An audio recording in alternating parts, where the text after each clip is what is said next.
갈라디아서 3장 1절에서 5절 말씀.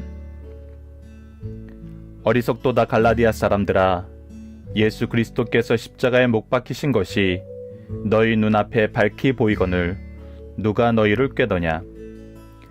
내가 너희에게서 다만 이것을 알려 하노니 너희가 성령을 받은 것이 율법의 행위로냐 혹은 듣고 믿음으로냐. 너희가 이같이 어리석으냐. 성령으로 시작하였다가 이제는 육체로 마치겠느냐. 너희가 이같이 많은 괴로움을 헛되이 받았느냐. 과연 헛되냐. 너희에게 성령을 주시고 너희 가운데에서 능력을 행하시는 이의 일이 율법의 행위에서냐 혹은 듣고 믿음에서냐. 아멘.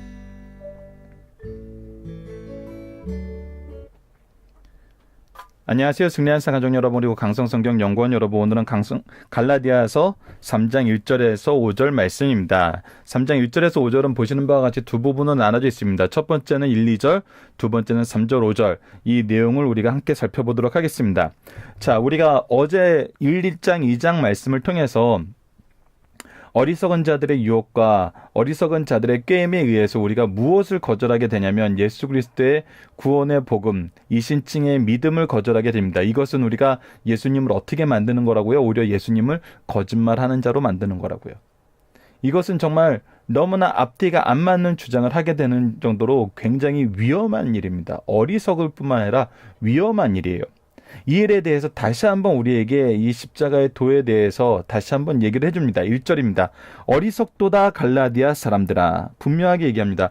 너희들이 이렇게 하는 것은 어리석은 일이다. 그러면 이제 무엇을 봐야 돼요? 우리가 하고 있는 어리석음이 무엇인지 보게 하도록 집중하게 만드는 화법이에요. 사람들아, 예수 그리스도께서 십자가에 못 박히신 것이, 자, 예수 그리스도께서 십자가에 못 박히셨어요. 이것은 사실이에요. 이것이 하나님의 구속의 역사 안에서 이루어진 일이에요. 이것은 분명한 사실입니다. 이 사실을 우리가 어떻게 받아들이고 있냐는 거예요. 이 사실을 너희 눈앞에 밝히 보이거늘 누가 너희를 꾀더냐. 그런데 이 사실을 어떻게 하는 거예요? 흐리게 만드는 거예요. 이 사실의 의미를 모호하게 만드는 거예요. 그래서 이것을 바로 보지 못하게 만들어요. 이것이 우리에게 다가온 꾀임입니다.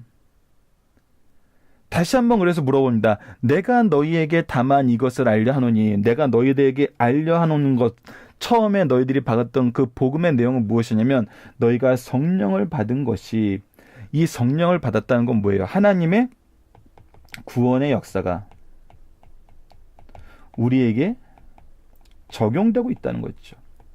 즉 우리를 의롭다 칭하시고 칭의가 있고, 우리를 양자 삼으시고 우리를 성화의 길로 이르시며 나중에 영화의 길까지 인도하시는 칭의와 양자됨과 성화와 영화, 이 내용을 지금 성령께서 이끌고 계시는데, 그러니까 우리가 누구의 은혜 가운데 있는데? 삼위일체 하나님의 이 구원의 은혜 가운데 있는데, 이것이 성령을 받음이에요. 근데 이것이 우리가 율법을 행위로만 쓰냐? 그러니까 우리가 무엇인가 이것을 받을 만한 충분한 자격이 있고 어떤 대가를 지급했기 때문이냐? 아니면 혹은 듣고 믿음으로냐? 은혜로 인한 것이냐? 하나님의 은혜냐? 이건 너무나 당연한 거거든요. 너무나 당연한 거예요. 이것이 이제 1절, 2절과 3절, 5절은 이 2절과 5절에서 극명한 차이를 보이는데, 이것을 우리에게 분명히 보여줘요. 너희들이 스스로 생각하기에도, 너희들이 경험한 너희들의 경험 속에서도, 너희들이 본 증거 속에서도 지금 예수 그리스도의 은혜임을 우리가 분명히 알 수 있는데, 너희가 어찌하여 이것을 꾀임에 넘어가서 흐리멍텅하게 하느냐는 거예요. 이것은 누가 중심이냐면 내가 중심이 돼요. 이 내가 중심이 되는데, 내가 이 판단의 근거의 중심이 되는 것이 아니라 내 주위에 둘러싼 하나님의 역사하심 안에서 내가 경험한 객관적인 사실을 들어서 우리에게 이 내용을 다시 한번 보게 만들어요. 이것은 무엇이냐면 이 그리스도 로마 시대의 수사학적인 기법을 쓴 거예요. 예, 수사학. 이 수사학적인 기법을 쓴 거 좀 이따 우리가 중심 사상에서 살펴보게 됩니다.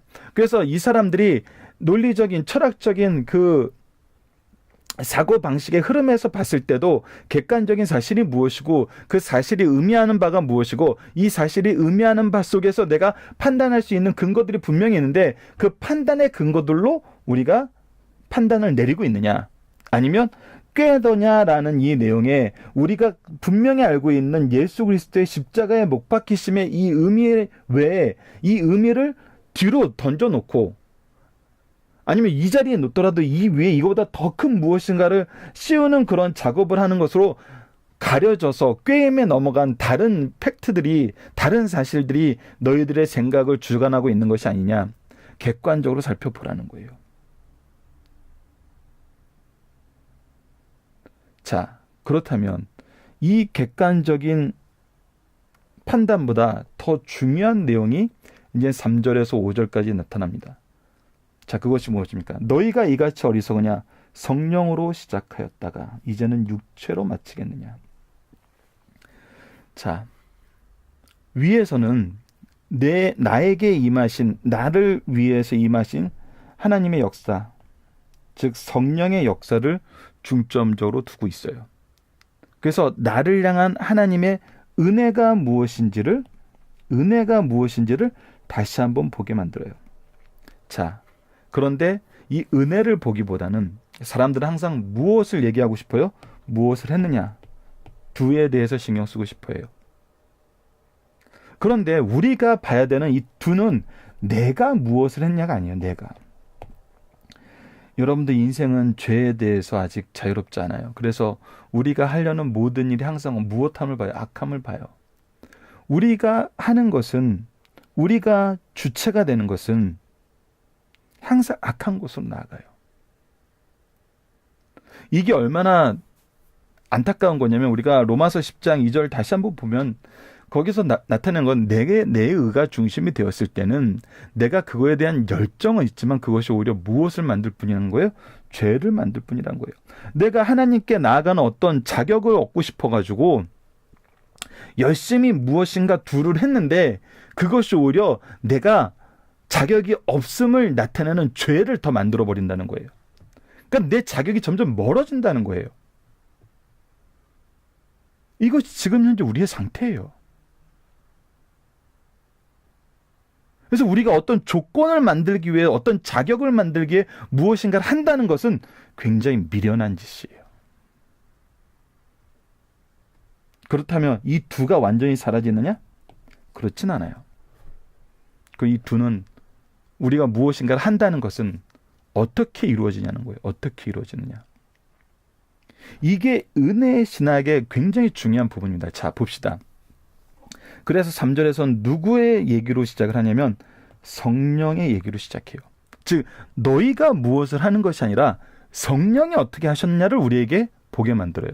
성령의 역사를 먼저 보게 만들어요. 자, 성령으로 시작하였다가 이제는 육체로 마치겠느냐. 왜 너희들이 이 모든 것을 누리는 것이 성령의 일이었는데 왜 너희의 육체의 일로 이것을 바꿔서 보느냐는 거예요.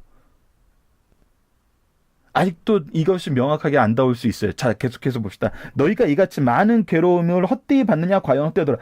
성령이 하신 일을 우리가 그 안에 동참하고 성령의 인도하심에 따라서 가는 것은 은혜의 역사예요. 은혜의 능력이에요. 그런데 이것을 무엇으로 바꿨어요? 육체의 일로 바꿨어요. 그랬더니 이것이 우리에게 무엇이 돼요? 괴로움이 돼요. 그런데 이 괴로움은 어떤 거예요? 헛된 괴로움이 돼버린 거예요. 오히려 죄를 만든 일이 돼버렸다는 것입니다. 왜? 이것은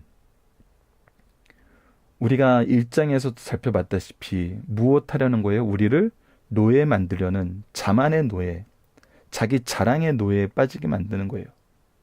그래서 항상 누군가의 사역을 비교를 하게 만들어요. 저 사람보다 내가 더 낫지. 나는 더 나은 삶을 살아야지.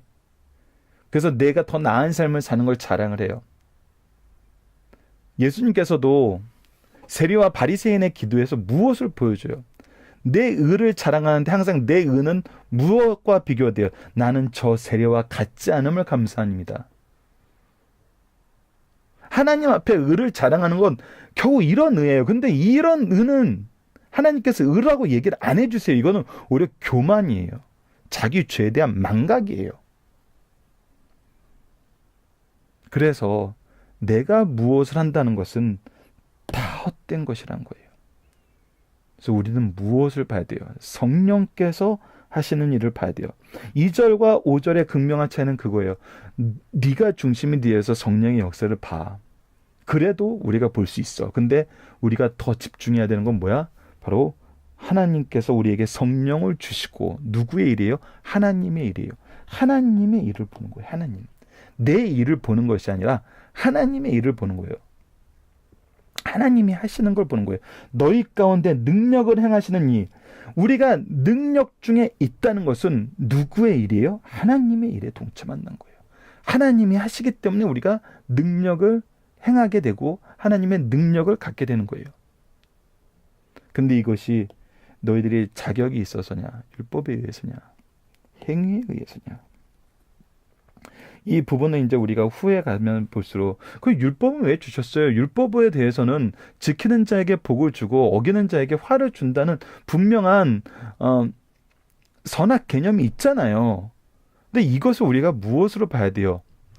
여기에 중요한 포인트가 오늘 우리가 적용하기 위해서 나누게 되는 것이고, 우리가 이 두에서 하나님의 일하심을 보는 것이지 나의 일하심을 보지 않는다는 거예요. 근데 내가 이 두에 동참하게 돼요. 그것은 무엇이요? 그게 바로 은혜예요. 그래서 우리가 무엇을 한다는 것은 내가 어떤 자격이 생기고 나에게 어떤 더 놀라운 어떤 더 높은 위치에 있는 무엇인가가 되는 것이 아니라 은혜 받은 자로서 그 은혜에 값없이 받은 은혜를 전하는 사람이 되는 거예요. 잠깐 예전에 이 예를 한번 리더분들과 나눴던 적이 있는데 다시 한번 얘기를 해보겠습니다. 우리가 주일 성수에 대해서 항상 교회에서는 굉장히 중요한 내용으로서 이것을 가르쳐야 돼요. 가르칠 수 있어요. 가르쳐야 돼요. 이것을 가르치지 않는 것 또한 우리에겐 굉장히 위험해요. 자, 그런데 이것을 가르치다 보면 항상 어떤 마음이 생겨요. 나는 새벽 예배서부터 밤 늦게까지 교회에서 정말 수고를 맞이하는데 저 사람이라고 할 필요 없어요. 우리 자녀는, 내 옆에 있는 구역장은, 내 옆에 있는 친구는, 아니 우리 기관의 회장은 나는 이렇게 열심히 하는데 왜 회장이 돼서 뭐 직분자가 돼서 무엇이 돼서 왜 저 사람들은 그렇게 못하나? 어떻게 돼요? 비교하고 그들이 그렇게 하지 못함을 비난하게 돼요. 이것은 어떤 관점이에요? 내가 하는 거예요. 근데 이것이 하나님의 일하심에 이 능력에 동참하여서 은혜로 한다는 것은 무엇이 되는 거예요? 내 감사의 제목이 되는 거예요. 나도 그렇게 하지 못하는 사람인데, 그리고 나는 하나님께서 특별히 사랑하셔서 나로 하여금 이 사랑의 수고를 하게 만드는 더 놀라운 은혜를 주심을 오히려 감사하는 제목이 되지, 내 의를 자랑하고 때로는 오히려 넘어지는 제목이 돼요. 아니 권사님 장로님도 안 하는데 집사인 내가 이렇게까지 해야 되나? 때로는 억울해요. 아니, 높임과 존경은 더 저 사람들이 받으면서 내가 이거를 잔일은 다 내가 하고 나는 아무도 인정해 주지 않네. 이것이 너무 윤리적으로 흘러서 또 이것을 윤리적으로 해석하셔서 저 굉장히 걱정되긴 하는데, 여러분들, 우리 마음속에 우리를 주장하신 하나님의 역사는 무엇이냐면, 나로 이 직분에서 이 사명을 받게 하시고 이 소명 속에서 일하게 하신 것은 하나님의 부르심 속에서 하나님의 준비하심과 하나님의 능력이 나와 함께 하심과 하나님이 이 능력으로 하나님의 일을 성취하시는 하나님의 역사가 우리에게 있는 거예요. 내가 하나님의 역사의 주인공으로 쓰임받는 거예요. 누구보다 먼저, 내가 비교했던 사람들보다 먼저. 그래서 이것은 엄밀히 말하면 하나님의 은혜 가운데 있는 사람은 이것을 비교하지 않아요. 나에게 주신 은혜를 감사하고 은혜의 빚진 자로서 그들을 위해서 기도하고 그들이 나와 함께 이 은혜에 동참하기를 바라요. 그것이 어떤 신앙이에요? 바로 우리가 자주 얘기하던 바로 제사장적 신앙인 것입니다. 자, 이것이 바로 은혜가 우리에게 주신 특권이에요. 그래서 이것은 감사의 제목이고 섬김의 능력이 되면서 우리가 겸손히 나아가는 이유예요. 이것이 성령의 역사 안에서 우리가 정말 나아가는 삶의 모습이거든요. 우리가 전해야 되는 삶의 모습이거든요. 근데 우리가 이것을 성령의 일인데 이거는 성령의 역사예요. 우리가 한 것이 아니에요. 성령의 선물이에요. 근데 이것을 우리가 뭘로 바꿔버려요? 다시 육체의 일로 바꿔버리는 거예요. 그래서 3절에서처럼 성령으로 시작하여서 이제 육체로 마치는 일이 우리 삶 속에 너무나 많아요. 너무나 많습니다. 이것은 단순히 구원의 확신에 대한 이 복음의 이 신칭에 대한 내용에서 끝나지 않아요. 정말 이 성화의 과정 속에 있다는 칭의와 양자됨과 성화의 내용 안에서 우리가 계속적으로 직면하게 되는 거예요. 직면하게 되는데 우리가 이런 생각에 빠지는 것보다 여러분 외부에서 우리로 하여금 이런 생각을 갖게 하는 게 더 많아요. 실제로 한번 여러분들 잘 생각해 보세요. 나는 기쁨으로 나에게 맡긴 소망을 가지고 나에게 주신 능력을 가지고 오히려 내가 이 일에 수고할 때 나에게 능력을 더하시는 하나님의 은사에 감사하면서 이 직분을 감당하고 있었어요. 근데 옆에서 누군가 와서 그렇게 얘기를 한마디 하죠. 아니 집사님, 성도님 왜 그렇게 수고해? 심지어는 그렇게 얘기할 수 있어요. 목사님도 그런 거 안 하잖아. 사모님도 그런 거 안 하잖아. 장로님도 권사님도 그런 거 안 하잖아. 왜 그거 집사님이 해? 그런 순간 이제 이것이 성령의 역사가 아니라 육체의 역사로 내가 바라보게 되는 그런 유혹의 흔들림을 우리가 종종 경험하죠. 우리는 정말 성령의 사역은 하나님께서 나에게 주신 은사이고 이 은사는 달란트 비유에서처럼 충성하는 사람에게 하나님이 더 주세요. 그리고 복음의 능력, 복음의 중심 인물로 분명히 저를 써줘요. 그래서 우리 리더들도 항상 조심해야 되는 게 뭐냐면 우리가 항상 교회 리더가 아닐 수도 있어요. 때로는 정말 낮은 사람을 불러서 하나님이 우리 교회 리더로 세우시는 경우가 있어요. 우린 또 이것을 인정하고 그것에 감사할 줄 알아야 돼요. 그리고 우리에게 이 직분을 주셨는데 우리에게 더 많은 사명을 감당할 수 있도록 하나님께 일하면서 복음의 사역자로서 나아갈 수 있어야 되죠. 그래서 수고하는 것은 은혜이고 특권이지 내가 하나님의 청지가 되었다는 것 은혜이고 특권이지 세상에서 보는 것처럼 어리석은 일이 아니에요. 이것을 어리석게 보는 것이 어리석은 거예요. 누구의 관점에서? 삼위일체 하나님의 역사적인 관점에서. 이것을 우리가 좀 기억했으면 좋겠습니다. 자, 본문 묵상회를 하나씩 보도록 하겠습니다.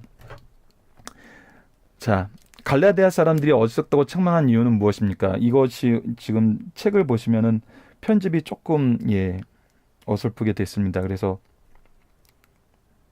잠시 지금 연결이 좀 원활치 않네요. 그냥 펜 없이 시작을 하도록 하겠습니다. 좀 잘못됐어요. 그래서 이것이 이제 퀘스천 1번도 2번도 2절로 되어 있는데 1번은 1, 2절, 2번은 3절입니다. 그리고 3번 문제도 4, 5절. 그래서 전체 말씀을 다시 한번 보는 본문 묵상하기 문제로 바꿨습니다. 자, 갈라디아 사람들을 어리석다고 책망한 이유는 무엇입니까? 예수 그리스도의 십자가에 못 박히심으로 우리에게 성령 주시는 이 구속사를 이루시는 삼위일체 하나님의 역사를 보는 것이 아니라 우리의 육체의 소욕, 우리의 육체의 일을 봐요. 그래서 2번 문제를 보면 성령 받은 것은 무엇을 의미합니까? 이것을 육체로 마치려 한다는 건 어떤 오류를 범하는 것입니까? 성령으로 시작했다는 것은 바로 하나님께서 우리를 의롭다 칭하시고 우리를 양자 삼으시고 성령 안에서 이 성령의 사역 안에서 이 칭의와 양자 삼으심 다 성령의 사역이에요. 이 안에서 우리를 하나님의 의로운 자녀로서의 삶을 살도록 하나님께서 우리에게 능력 주시고 우리와 함께 하시고 그 결과를 이루어 주시는데, 그래서 우리가 한 삼위일체 하나님의 은혜의 역사 속에 있는데 우리 이 성령을 제하고 이제 우리의 육체가 조건이 되는, 나는 이미 조건은 충족돼서 그 은혜의 역사 안에서 그 은혜를 누리고 그 은혜를 전하는 사람이 돼 있는데 다시 나에게 조건을 얘기하면서 육체의 조건을 얘기하면서 이 성령의 역사에서 떨어져 나가게 하는 거예요. 이것이 우리가 범하는 오류거든요. 자, 갈라디아 사람들이 받은 괴로움이 헛된 이유는 무엇입니까? 이것은 당연히 헛된 괴로움이죠. 이미 우리가 하나님께서 우리에게 주신 것을 다시 받기 위해서 하나님 예수 그리스도를 버리고 딴 거를 해야 돼. 이것은 아니라는 겁니다. 아니라는 거예요. 아니에요. 그리고 우리는 이것은 무엇을 거절하는 거예요? 하나님의 삼위일체 하나님의 역사를 거절하는 거예요.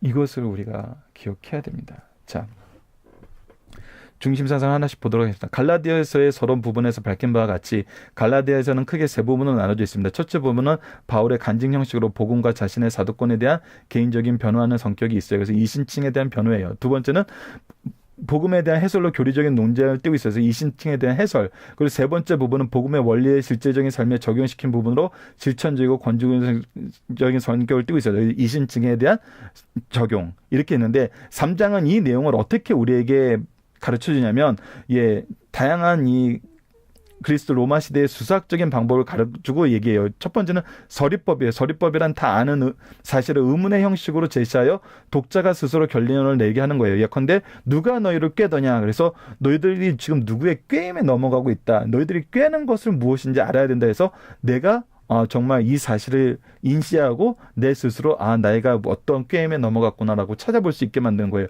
율법의 행위로냐 혹은 듣고 믿음으로냐. 그래서 우리가 분명히 믿음으로 된다는 것을 알고 있고 경험하고 있는데도 이것을 다시 질문함으로써 우리가 율법의 행위로라고는 생각을 살고 있구나라고 스스로 결론을 내릴 수 있게 한다는 것입니다. 같이 다른 복음을 따르는 성도들을 책망하여 돌이키려는 의도가 있어요. 두 번째는 도노법이에요. 도노법에는 갑자기 상대를 부르는 효과를 거두는 표현법이에요. 예컨대 어리석도다 갈라디아 사람들을 하면서 형제들아 그러면서 주의를 환기시키면서 집중하게 만드는 거죠. 그 집중하게 만들어서 진리의 내용이 무엇인지 분명하게 체크할 수 있도록 하는 거예요. 세 번째는 대인 논증과 대의 논증이에요. 대인 논증은 어떤 논쟁의 대상자에 대해서 직접적으로 그 사람에 대해서 잘못된 것을 얘기하는 거예요. 그래서 그것이 논리적으로 무엇이 잘못되어 있는지를 얘기하는 거고, 대의 논증은 사람을 직접 비난하지 않고 그 이유와 근거를 일일이 열거하면서 어떤 주제를 세워서 이 주제를 가지고 얘기하는 거예요. 때로는 이것들이 이제 굉장히 직접적이어서 힘든 경우도 있는데 이 부분도 분명히 갈라디아에서 나타나 있고, 제가 이제 중요하게 여러분들하고 나누고 싶은 것은 바로 4번입니다. 복음을 변증하기 위한 구약 성경을 가장 많이 이용하고 있어요. 이 내용은 무엇이냐면 이미 하나님의 준비하심 속에서 이 내용이 우리에게 제시되고 있다는 거예요. 여러분 이제 갈라디아 3장 6절에선 창세기 15장 6절 아브라함이 믿음으로 옳게 된다는 이 얘기를 하고 있어요. 이 내용의 배경을 우리가 이미 알고 있잖아요. 창세기 14장에 보면 그돌라오멜 연합군을 격파하고 이 가나안 땅에서 주라는 칭호를 받는 그런 위대한 인물이 됐어요. 누가? 아브라함이. 근데 아브라함은 두려워요. 그돌라오멜 연합군이 다시 재정비하고 돌아오면 어떻게 해요? 그리고 자기에게 자녀가 없어요. 하나님께서 자녀의 약속을 주셨는데 자녀가 없어요. 그래서 자기의 종 엘리에셀을 자기의 자녀로 삼으려고 그래요. 근데 하나님이 담대하게 하시고 내가 방패된다는 걸 얘기하시면서 하나님께서 지키심을 얘기하시고 너를 통해서 난 자가 너의 후손이 될 것이다 라고 얘기함으로써 하나님께서 이 언약의 말씀을 다시 한번 갱신해 주는데, 아브라함이 지금 상황은 하나도 변하지 않았어요. 하나님의 말씀만 있었어요. 근데 그 말씀을 어떻게 했어요? 믿었어요. 그렇기 때문에 아브라함이 믿음으로 의롭다함을 얻었다고 얘기를 해주고 있어요. 이 이신층의 믿음은 처음부터 이 아브라함을 통해서 하나님께서 설명하신 거예요. 그리고 창세기 12장 1절로 3절에서 이 아브라함에게 주신 복은 아브라함을 통해서 모든 민족을 축복하겠다는 거예요. 믿음의 조상이 되게 하시겠다는 거예요. 하나님의 축복의 통로가 되게 하셨다는 거예요. 그래서 이방인에게 미치는 복음을 우리에게 설명해 주고 있어요. 그리고 10절에서는 신명기 27장 26절에서 율법을 행치 않는 자는 저주 아래 있으므로 하나님의 기준과 질서가 무엇인지 우리에게 분명히 깨닫게 하시요. 그 안에서 우리는 무엇이에요? 다시 한번 믿음으로 산다는 이 하박국서 2장 4절 말씀 우리로 하여금 경험하게 하세요. 그리고 이 율법의 기능과 그 율법이 주시는 하나님의 기준을 다시 한번 깨닫게 한 다음에 13절에 이제 하이라이트 있죠. 우리가 이미 위크스트에서 살펴봤던 것처럼 예수께서, 죄 없으신 예수께서 우리를 대신해서 율법의 모든 의를 이루시고 우리의 죄를 자신에게 전가시키시고 그분의 의는 우리에게 전가시키는 이 놀라운 칭의의 사건이 우리에게 있음을 가르쳐주고 있죠. 그리고 이것은 다시 우리를 통해서, 예수 그리스도를 통해서 하나님의 복음이 온 세상에 전파되고 이 일에 우리가 쓰임받음을 알게 해요. 그래서 우리가 분명히 알 수 있는 것은 뭐예요? 이 율법과 은혜의 복음의 관계예요. 은혜의 복음이 율법보다 먼저 왔고 그 관점에서 우리가 이 율법을 바라보면 무엇을 볼 수 있어요? 이 율법 또한 하나님의 은혜의 한 부분이라는 걸 알 수 있어요.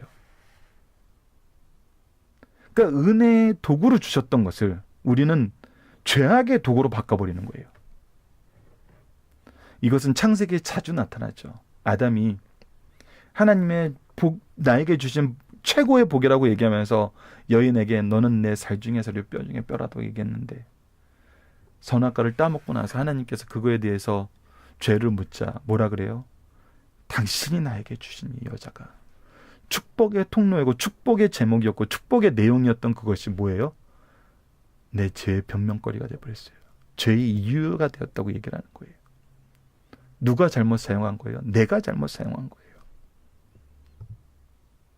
이 내용을 우리에게 계속해서 가르쳐주고 있습니다.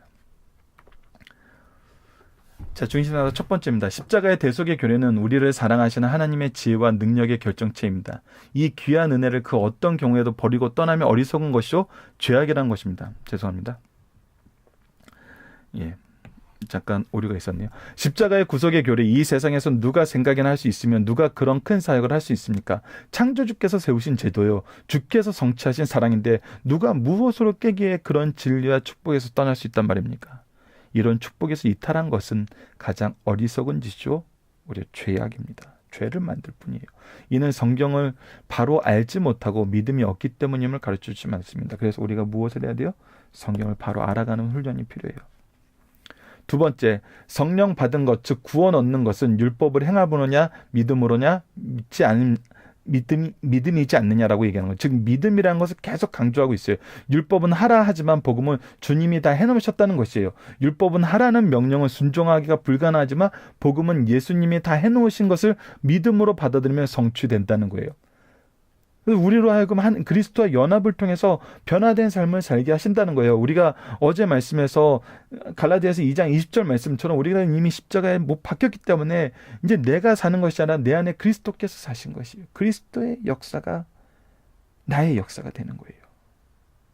내가 구속사에 쓰임받는 역사가 되는 거예요. 이제 믿는 자 안에는 능치 못한 일이 없다. 행하는 자보다 믿는 자가 더 큰 일을 할 수 있다는 사실을 가르쳐주고 있어요. 내가 뭘 하려는 것이 아니라 하나님의 일하심에 내가 동참하는 거예요. 그것을 인정하고 의지하는 거예요. 자, 3번입니다. 가장 어리석은 행위는 믿음으로 구원의 반열에 들어왔다가 행함으로 구원받는다고 믿어 실질적으로 구원의 반열에서 이탈하는 것입니다. 예, 너무 안타까운 일인 거예요. 너무 안타까운 일인 거예요. 믿음에서 떠나 율법으로 되돌아가는 것은 무엇과 같습니까? 성령으로 시작하였다가 육체로 마치는 것 같아요. 영생복락을 버리고 영원한 주 형벌을 택하는 것이라는 겁니다. 오늘도 마찬가지로 신앙을 버리고 쾌락을 택하는 것을 뜻해요. 학생이 주일까지 보면서 공부하는 것은 확실한 보장을 버리고 자기 혼자 해보겠다는 것입니다.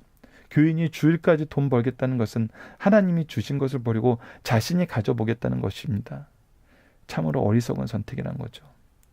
내가 해서는 절대 이룰 수 없는 일을 그리스도께서 성취해 놓으셨는데, 그리스도께서 성취해 놓으신 걸 우리가 값없이 누리는 은혜를 누리고 있는데, 이 은혜를 던져버리고 내가 이루지 못할 그것을 이루겠다고 다시 헛되이 사는 거예요.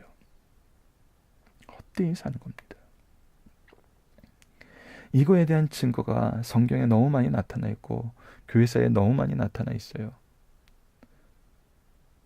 그래서 우리 믿음의 스승들이 보여줘야 되는 것이 바로 이 증거의 게시판이 되는 삶, 구속사의 게시판이 되는 삶입니다. 우리가 게시판으로 살 때 사람들은 이것을 더 현실적으로, 실질적으로 믿을 수 있어요. 이것이 어떻게 보면 은혜를 먼저 받은 사람들이 은혜를 갚는 가장 좋은 방법일 것입니다. 은혜를 갚는다고 표현할 수 없죠. 감히 은혜를 나누는 방법일 것입니다. 살펴보기 정답, 특히 여러분 3번 꼼꼼하게 한번 챙겨서 봐주시길 부탁드리고요. 자, 적용합니다. 자, 신앙 안에서 헛된 괴로움과 사랑의 수고는 무엇입니까? 자, 우리가 교회에서 똑같이 봉사를 해요. 어떤 봉사이든지 봉사를 하고 있어요. 우리가 봉사해요. 하나님이 나에게 주신 은사와 직분과 소명 속에서 이 봉사를 해요. 이것은 뭐예요? 나에게 주신 은혜로 인해서 이 은혜는 나에게 능력을 주시고 이 능력은 열매 맺게 하세요. 그래서 우리가 사랑의 수고를 하고 있어요. 근데 똑같은 봉사를 하더라도 헛된 괴로움인 경우는 뭐예요? 이것을 내가 자격을 얻기 위한 과정으로 보는 거예요. 노동으로 보는 거예요. 수고로 보는 거예요.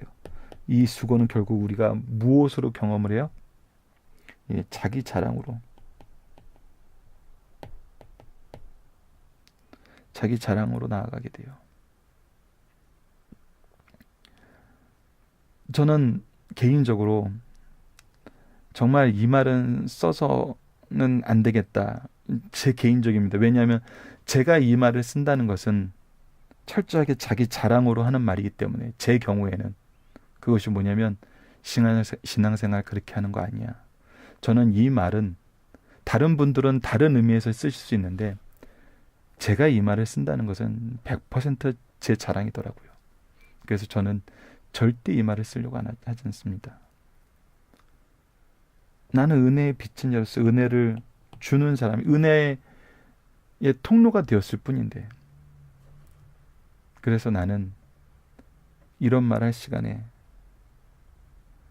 무엇을 해야 될지 우리 각자 한번 생각해보는 시간을 가졌으면 합니다.